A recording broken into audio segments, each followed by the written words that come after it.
protests and rioting.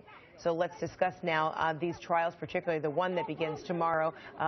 Officer Porter, joining me right now, is criminal defense attorney and constitutional attorney Page Pate.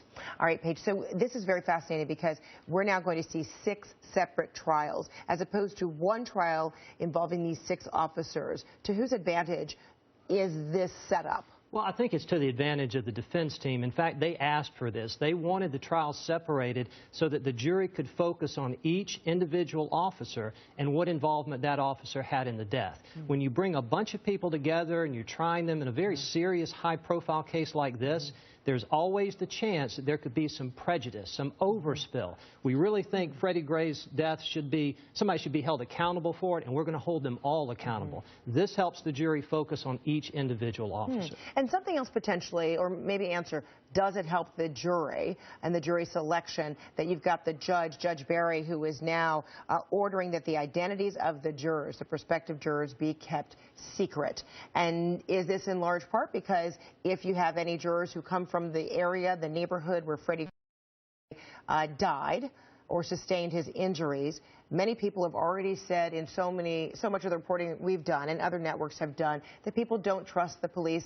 They feel intimidated they don't want to be forthright with information. So now identities are being kept secret. Right. Does that assist in selecting jurors who are indeed that of the peers? Well, the idea is it will help the jury make a fair and unbiased decision at the end of the day. If you're on that jury and you're concerned that, hey, if we acquit this officer and the public responds by protest or they're upset, are they going to direct that at me because they know who I am and I was on the jury that let this officer go?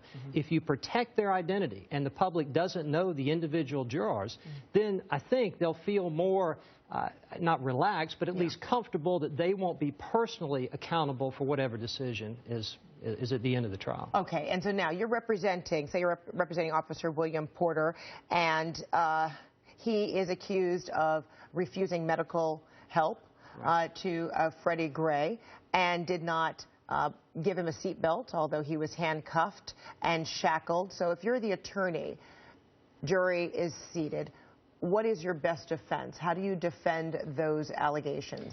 Well, the state has to prove that Officer Porter knew that Freddie Gray was injured and he didn't do anything about it.